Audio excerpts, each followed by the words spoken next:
नमस्कार दोस्तों, the Kavita show के इस एपिसोड में आपका स्वागत है। 7 फरवरी को उत्तराखंड के चमोली ज़िले में अचानक से बर्फ़ का पहाड़ टूटने हिमस्खलन होने की वजह से अचानक से नदियों में बाढ़ आ गई। वहाँ की सड़कों में पानी भर गया, गांव में पानी भर गया, लोगों के घरों में पानी भर गया, जिसकी वजह से बहुत सारे लोग अचानक से बह गए हैं। वहाँ की जो अलकनंदा और धौली गंगा नदी हैं, इन नदियों में अचानक से पानी का स्तर बढ़ गया। लोगों में अफरा तफरी मच गई। बहुत सारे लोगों को है जो बचाया गया है और बाढ़ वाले क्षेत्र से हटा करके सुरक्षित स्थानों पर पहुंचा दिया गया है। जो परिवारों की मौतें हुई हैं उनके लिए सरकार ने मुआवजे की घोषणा भी कर दी है। द हिंदू की 9 फरवरी 2021 की रिपोर्ट के अनुसार 2 बड़ी बिजली परियोजनाएं एनटीपीसी की तपोवन विष्णुगढ़ जल विद्युत परियोजना और ऋषि गंगा हाइडल परियोजना हिमस्खलन की वजह से पूरी तरह से बर्बाद हो गई हैं। अभी तक में 32 लोगों के मरने की आशंका बताई जा रही है।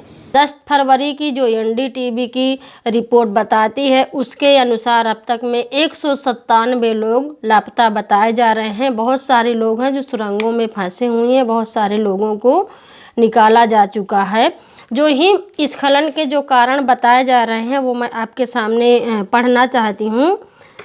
इंडियन स्पेस रिसर्च ऑर्गेनाइजेशन ने बताया कि हिमस्खलन की वजह जिले में हुई बर्फबारी, ज़्यादा बारिश और बढ़ती ग्लोबल वार्मिंग हो सकती है। बर्फ हिमस्खलन और पत्थर हिमस्खलन के मिश्रण को हिमस्खलन की वजह बताया जा रहा है। वैज्ञानिकों ने बताया कि आज से 1 हफ्ते पहले ज़िले में बर्फबारी हुई थी। बर्फ पहाड़ की चोटी पर जमा हो गई थी, जिसकी वजह से लाखों टन पत्थर नीचे टूटकर गिर गए। साथ ही सैटेलाइट तस्वीर में कहीं भी ग्लेशियर के टूटने का कोई निशान नहीं है। तो दोस्तों, हर साल मैं देखती हूँ कि कुछ न कुछ दैवीय आपदा ज़रूर से आती है और उसमें जान और माल को भारी नुकसान झेलना पड़ता है। हम कभी इस पर गहराई से बात नहीं करते हैं। जब भी दैवीय आपदाएं आती हैं तो या तो हम भगवान को कोसते हैं या तो हम सरकार को कोसते हैं, लेकिन आखिरकार ये दैवीय आपदाएं आती क्यों हैं? अभी ये उत्तराखंड में कोई पहली आपदा नहीं आई है। इससे पहले भी बहुत सारी इस तरह की घटनाएं हुई हैं। मैं अगर अपने बुंदेलखंड इलाके की बात करूं, वहाँ पर भी दैवीय आपदा को लोग हमेशा झेलते रहते हैं। कई बार होता है कि इतनी ज़्यादा बारिश हो जाती है कि बाढ़ आ जाती है, फिर कई सालों तक लगातार सूखा पड़ जाता है, उसमें फसलें ही नहीं होती हैं या ओलावृष्टि हो जाती है और इसकी वजह से बहुत ही ज़्यादा लोगों का नुकसान होता है। खासकर कृषि के क्षेत्र में बहुत बड़ा नुकसान होता है। मुझे लगता है कि जो दैवीय आपदाएं आती हैं उसमें हम इंसानों का बहुत बड़ा रोल है। जितनी भी दैवीय आपदाएं आती हैं उसमें सबसे बड़ी गलती इंसानों की है, मानव जाति की है। मैं ये भी कहूँगी कि जो सरकार है उसकी भी गलती है और जो हमारे ज़िले की प्रशासन है उसका भी हाथ है। जो सांसद हैं, जो विधायक हैं और जो पार्टी की छुट भैया लोग हैं, इन सब का इस प्रकृति को बर्बाद करने में हाथ है। अब कैसे हाथ है मैं आपको बताती हूँ। बुंदेलखंड के जो पहाड़ हैं, जहाँ पर मैं देखती थी कि हरा भरा इलाका एक ज़माने में होता था, बड़े बड़े पहाड़ होते थे, पहाड़ों को ऊपर हरे भरे इतने खूबसूरत पेड़ होते थे कि इलाके को देख करके बहुत आनंद आता था, सुकून मिलता था। लेकिन मेरे देखते देखते मैं 2 दशक बोल सकती हूँ कि मैंने देखा कि किस तरह से पहाड़ों को बर्बाद कर दिया गया। चित्रकूट जिले के भरतकूप के पहाड़ों को मैं इससे पहले जब खबर लहर की शुरुआत हुई 2002 में, और मैंने देखा कि भरतकूप का इलाका कितना खूबसूरत था। चारों तरफ पहाड़ थे, पहाड़ों से घिरे हुए गांव थे, इतनी अच्छी बारिश होती थी, देखने में इतना खूबसूरत था। लेकिन मेरे आँखों के सामने इन पहाड़ों को खोद डाला गया। जो कंपनियां हैं, जो वहाँ की प्रशासन है, उन लोगों ने इन पहाड़ों को खोद करके ग्रेनाइट पत्थर को निकाला और अलग अलग राज्यों में महंगे दाम पर बेचा और अपने सुकून के लिए वो ये सब कर रहे हैं। इसके साथ ही अगर मैं कहूँ तो बांदा जिला के नारायणी क्षेत्र का जो पहाड़ है इतना खूबसूरत था, उसको खोद करके खाई बना दिया। फिर आप अगर महोबा की तरफ जाएं, झांसी की तरफ जाएं तो आपको यही हालत देखने को मिलेगी।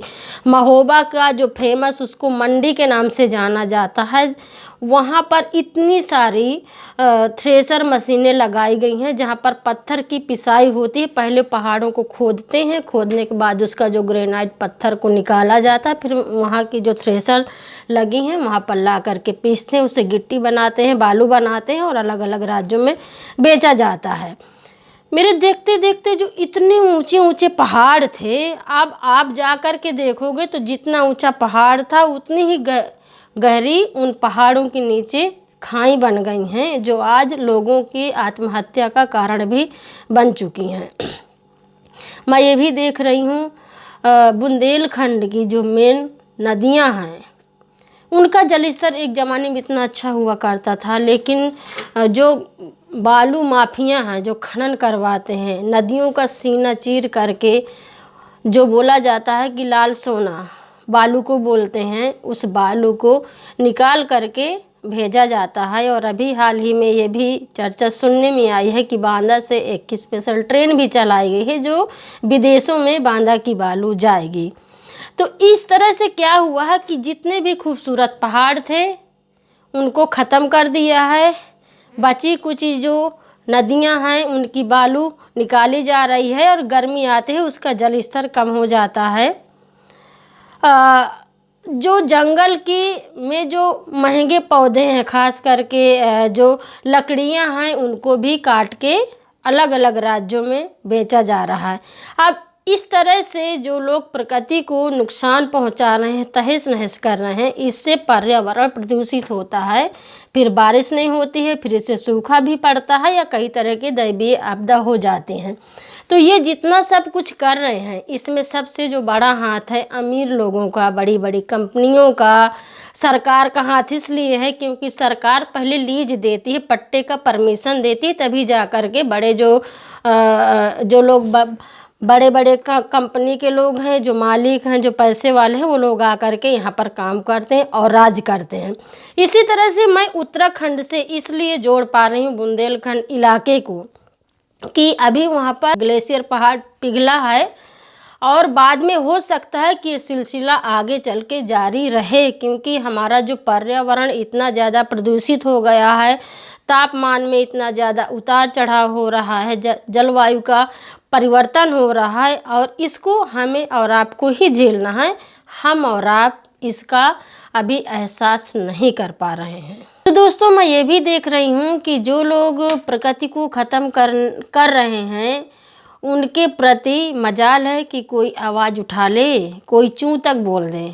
लेकिन बहुत सारे ऐसे लोग हैं जो हिम्मत करके उनके खिलाफ में आवाज़ उठा रहे हैं। कुछ मीडिया के गिने चुने लोग हैं जो इस पर उनके खिलाफ में लिख रहे हैं, बोल रहे हैं। मैंने ये भी देखा है कि जो लोग आवाज़ उठा रहे हैं, कहीं ना कहीं ये सत्ताधारी लोग या तो उनके खिलाफ फर्जी मुकदमे लिखा करके सलाखे के पीछे बंद कर देते हैं या फिर उनको सीधे ऊपर पहुंचा दिया जाता है।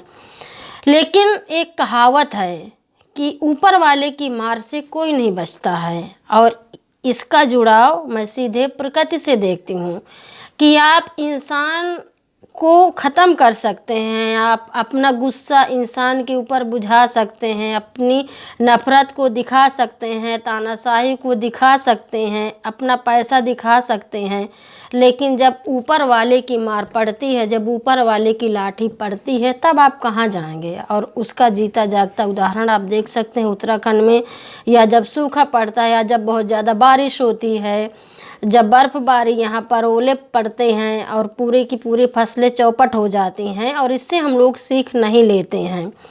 तो हमें और आपको या जो लोग भी इस प्रकृति को नुकसान पहुंचा रहे हैं, अपने सुख चैन के लिए सब कुछ बर्बाद किए डाल रहे हैं, उनको ये लगता होगा कि हम इतना सारा पैसा इकट्ठा करके रख लेंगे ताकि हमारे बच्चे, नाती पोता, आगे आने वाली पीढ़ियां बैठ कर के खाएंगी। लेकिन ऐसा सोचना मेरे ख्याल से गलत है, क्योंकि अगर प्रकृति की मार पड़ती है तो आपका कुछ भी रह नहीं जाता, बचता नहीं है। इसलिए प्रकृति की मार हम सब के ऊपर आगे और भी बुरी तरह से पड़ने वाली है। और ये वक्त है सोचने का, विचार करने का, चिंता करने का, इस पर सवाल उठाने का, प्रकृति को बचाने का। हालांकि बहुत सारा लॉस हो चुका है प्रकृति का, लेकिन जो भी बचा कुचा है अभी हम इसको बचा लें ताकि आने वाली हमारी पीढ़ी आराम से ज़िंदगी को जी सकती है। तो दोस्तों, आप क्या सोचते हैं इसके बारे में? मैं उत्तराखंड से जोड़ने का और अपने इलाके का जोड़ने का मतलब मेरा यही था कि आप लोग भी इसके बारे में सोचिए। अगर ये वाली चर्चा आपको पसंद आई हो तो आप ज़रूर से अपने दोस्तों के साथ में शेयर करिए। और अगर आपने अभी तक खबर लहरिया चैनल को सब्सक्राइब नहीं किया है तो ज़रूर से कर लीजिए, ताकि मेरा हर नया शो का नोटिफिकेशन सबसे पहले आपको मिले। तो दोस्तों, अभी के लिए इतना ही, और अगले एपिसोड में मैं फिर मिलूँगी कुछ करारी बातों के साथ में। तब तक के लिए दीजिए इजाज़त। नमस्कार। खबर लहरिया, आपकी खबर, आपकी भाषा।